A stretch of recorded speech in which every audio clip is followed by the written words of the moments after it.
everyone. I'm Lena Banks, certified financial planning professional and small business coach based here in Austin, Texas. Welcome back to your financial therapy for the week. I am so excited to get real people talking about how we can all be more secure and confident in our financial decision making and ultimately how we can have a greater sense of well-being overall. So thanks as always for tuning in. Please like, subscribe if you've been enjoying the show. Give us a review wherever you're listening or watching. I would really appreciate that. I'm excited about this week's episode because it really is something that clearly we all grapple with. The episode, I've entitled it 3 Ways to Purge the Splurge, but really what we're talking about here is kind of a way that we all deal with money, particularly when we're feeling stressed or when we're feeling as if we need to kind of get the dopamine hit of spending money. Impulse buying is up. Despite the financial crunch, despite the economic uncertainty, the affordability crisis here in America. And there's a reason why. And it's because a lot of folks do get a sense of well-being, of feeling good from that splurge every now and then. And so some numbers to kind of back this up. 53% of consumers surveyed by a partner-centric poll said that their overall budget is tighter in 2026 than in 2025. But 81% of those consumers said that they have made an impulse purchase so far in 2026. And this story is in USA Today. It's from May 12th, 2026. So 81% of us admitted to having made an impulse purchase so far in 2026. The average number of impulse buys was 7. So that's a little more than 1 per month in 2026 that people are kind of grappling with. And the median spend, not an average, the median spend was $50 per purchase. The average spent on a single largest impulse buy was $355. And so those are just some stats that should help you understand, A, that most of us are dealing with some level of impulse buying, impulse spending, even in tighter financial circumstances, and that it's not insignificant. $50 to all the way up to $350 for an average largest purchase is pretty significant. And if you've done that sort of thing 7 times, once per month, a little more than once per month on average over the course of 2026, then you're not alone. You're kind of in good company with the rest of us. And I'm putting myself in that bucket as well, because a lot of times what we find kind of some freedom in is spending when it's not something that's explicitly in your budget. So we're not talking about expenses that you absolutely must pay, your bills, even expenses for things like clothing or other things that are optional but still need to be built into your budget. We're talking about things that are kind of out of the blue, complete impulse purchases. And it's clear that we get something from this, some sort of an emotional boost. And it's really interesting that we're doing this even as we don't necessarily have the funds to do it. And the USA Today story mentions that the consumer economy is in a kind of a weird place right now. A majority of the consumers say their budgets are tighter, and yet they're still buying but beyond the necessities that they actually need. And in fact, younger Americans, Gen Z and millennials, are actually more likely to report making impulse purchases in 2026 at 86% and 85% respectively. So we talked about 81% of all consumers, and then 85 to 86% of younger consumers are spending in these impulsive sorts of ways. And what's driving that is emotions. 95% of the purchases that we make are driven by emotional need and desire, obligations, even fears that we have a mindset toward. And if we're not mindful about those things, then they can come back to bite us. So what's driving these impulse purchases isn't need, actual physical need, it's emotional need. And the desire for some level of small reward, especially when life feels expensive and high pressure. And so we're going to talk a little bit about that today. 3 ways to purge the splurge. And really what I'm trying to get at here is 3 ways to stop seeing these things as impulse buys and start seeing them as natural ways that we operate as human beings with our money, with our finances, and ways to actually mitigate the damage of that within your financial situation. So the first thing that I want to mention is that we really need to understand our triggers. Understanding who we're spending around. If we're making these impulse purchases around other people, who are we making these purchases around?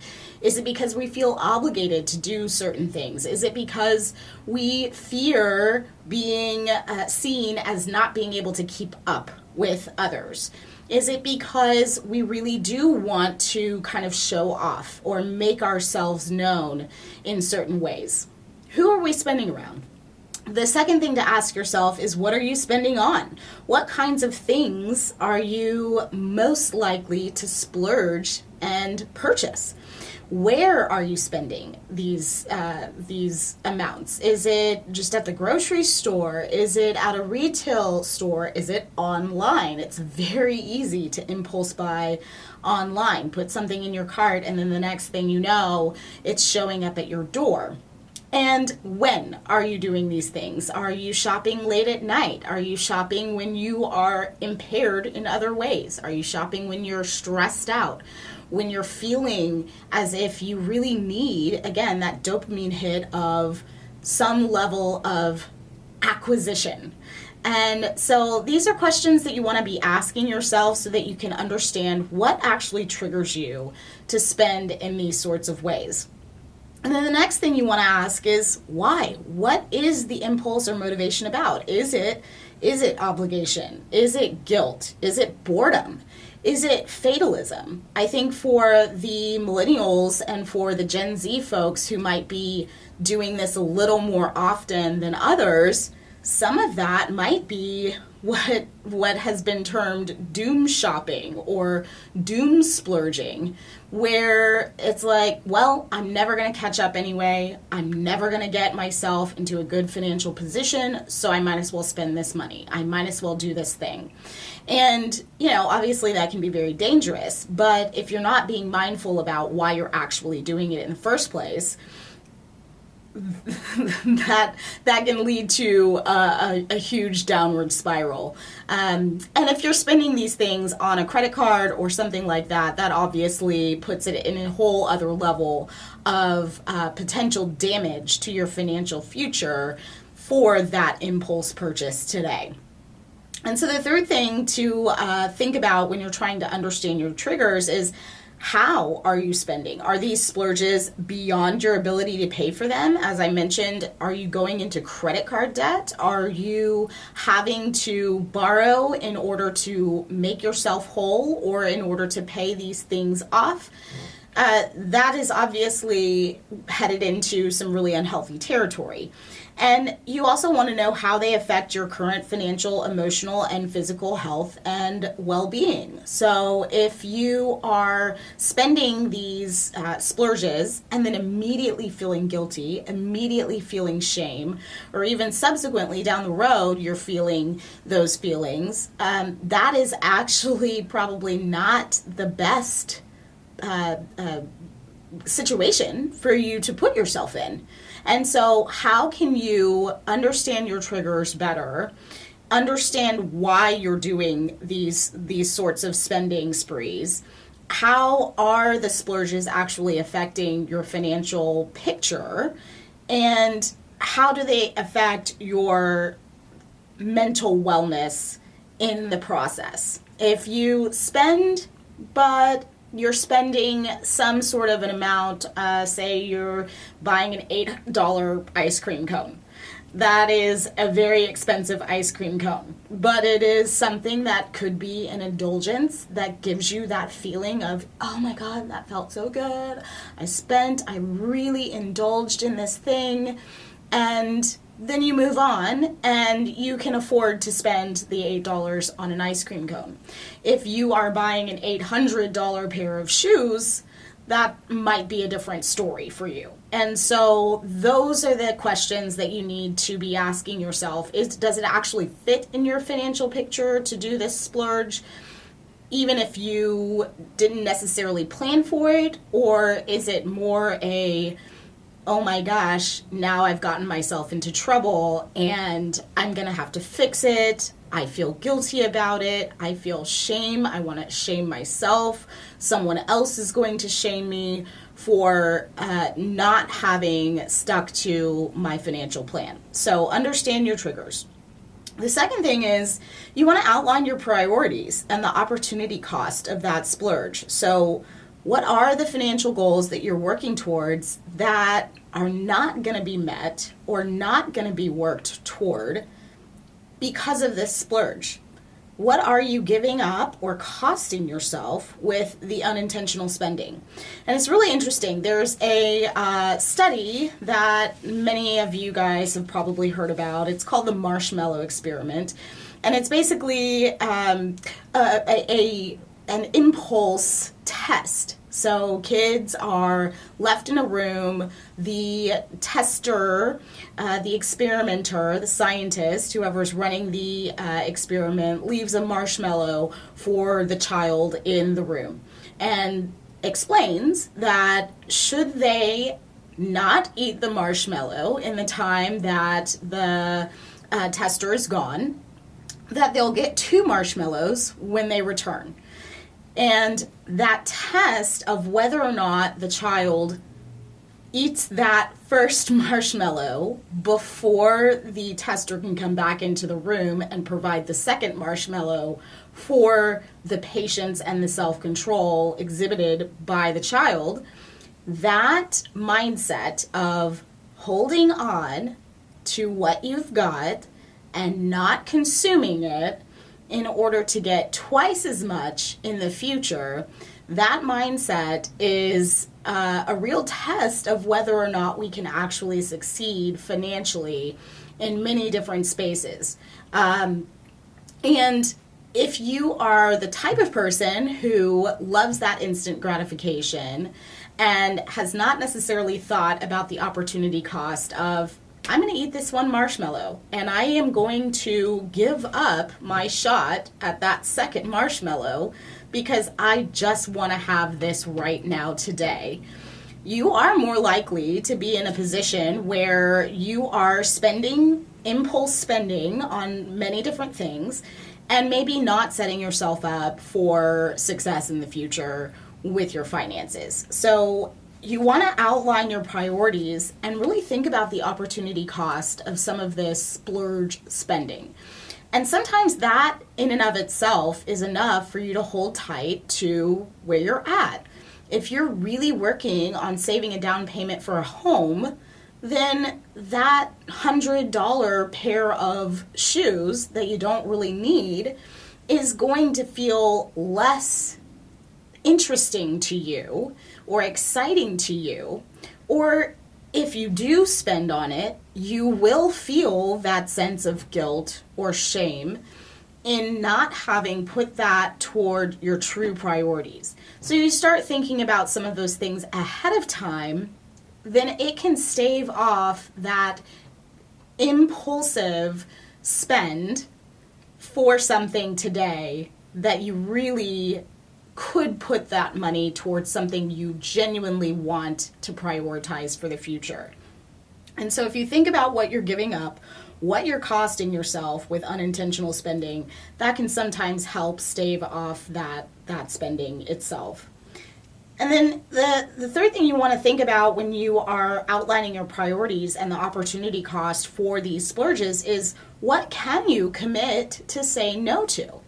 if you have done the work to understand your triggers and you've understood kind of what you spend on, what typically triggers you into that impulse purchase, then you can talk to yourself about what you really need to commit to saying no to. And what we say no to does define what we do a lot more sometimes than what we say yes to, because there are lots of stimulating things going on in the world, and there are lots of ways to spend your money. Online gaming, online purchases, in-app purchases, those are such common things right now that we probably don't understand quite how much sometimes we're spending in those spaces. So if one of your triggers is, oh my gosh, I will spend 99 cents here or there, $2.99 here or there, just on random things, and by the end of the month I realize that I have splurged $200 worth of just like small amounts that have added up over the course of the month, then maybe you say no to online apps, or maybe you say no to in-app purchases, and you make sure that that's not part of your experience going forward if you understand that that's your trigger. So what are the things that you can commit to saying no to in service of your priorities and understanding the opportunity cost of those splurges? The final thing that I want to mention is that you can and probably should budget for a reasonable splurge every now and then. If the average, the median splurge that we all have out there is a $50 splurge, and we're doing it at least once a month, maybe your threshold is higher than $50, maybe it's lower. But if you budget for that, if you say, you know what, I'm going to build in an extra $50 a month for me to do whatever I want to with it. It doesn't have a little notation by it for what this $50 is for. It's just something built into your budget, separate from spending money, separate from recreational dollars, separate from your fixed expenses or your expenses that actually must be paid. And it's something that is built in for you to just do as you wish with. Not everybody can add that to their budget. And if you can't find the dollars for it, then that's a surefire sign that you probably shouldn't be indulging in these types of splurges.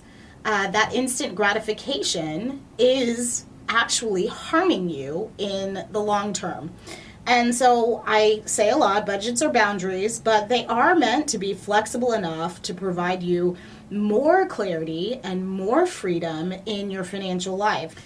You know, kind of the really interesting thing about splurging is that it's kind of like how our minds operate with food. You've got to eat, you've got to spend money, but how you do that is the key. And we don't operate very well on restrictive diets. It's actually easier for us and our mindset if we say what we can have instead of restricting ourselves so completely to what we're allowed to have. So if you take your mindset out of this very restrictive space with your budget and say instead, you know, I am going to allow myself this splurge, this is what it can look like, that's actually going to put you in a much better mental state than the opposite, than that extreme restrictive position. So if you're honest with yourself about your desire to splurge sometimes, about the need actually to splurge sometimes, about the fact that 80+% of us are splurging on a regular basis, at least a monthly basis. If you're honest with yourself about all of those things, if you look at what triggers you into those splurges, and you have outlined the opportunity cost of making those splurges, why not take the next step and build it into your budget and make it a flexible thing that you can do without feeling guilty, without feeling shame about it. If you spend it, you spent it, and that's great. And if you don't spend it, even better. If it means that you're more mindful about the splurge and a couple of months go by and you haven't spent your $50, all the better. But I think what gets people is really being in denial about the fact that that is going to happen, or that they are going to indulge in some level of spending that's outside of their budget. And budgets aren't meant to be so restrictive that they don't provide you freedom. That's actually the entire point, is to have something on paper that can flex with your life, that can give you freedom to spend and to pay your bills, but also to have these types of splurges happen and have it not be catastrophic for your financial picture. So track your splurges and budget accordingly. Or another rule, it's a general rule, and certainly a flexible rule, is that a splurge can be about 1% of your weekly gross income. So let's say that you make $1,000 a week. That would be about $10 that you could afford to, at any given time, any given event, you could spend $10 and not be concerned about that spending. So think about what you'd actually want to budget in order to have a splurge every month.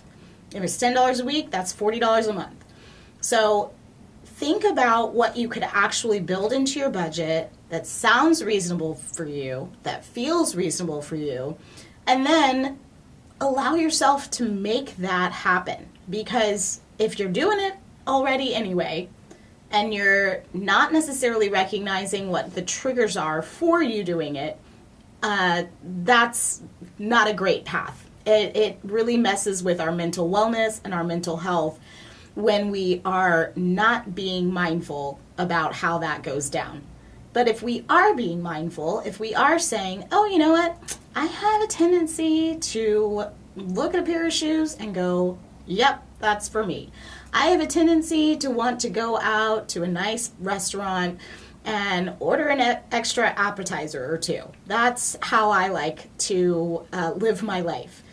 If you know these things about yourself and then you budget accordingly, it takes a lot of the mental stress and emotion out of these conversations and allows you to just be free and enjoy what you're doing.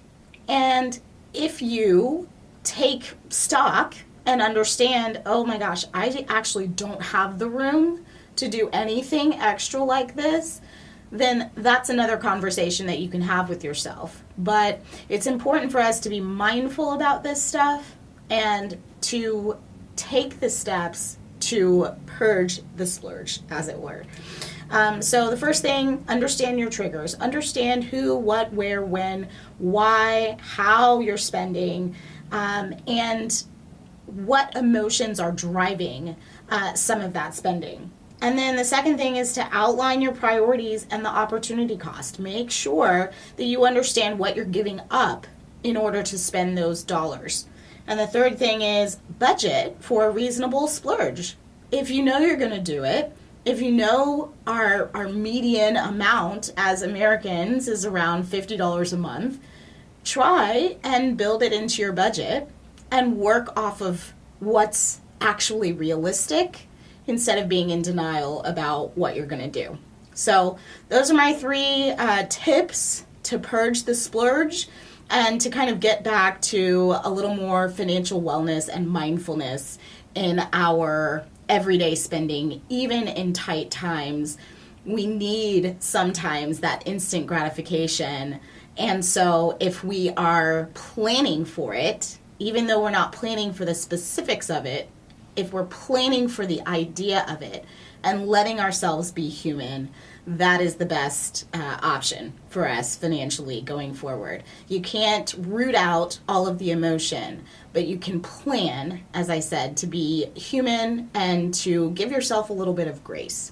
So this has been 3 ways to purge the splurge. Understand your triggers, outline your priorities and the opportunity cost, and budget for a reasonable splurge. All right, guys, I hope this was helpful to you. I will see you next week for another episode.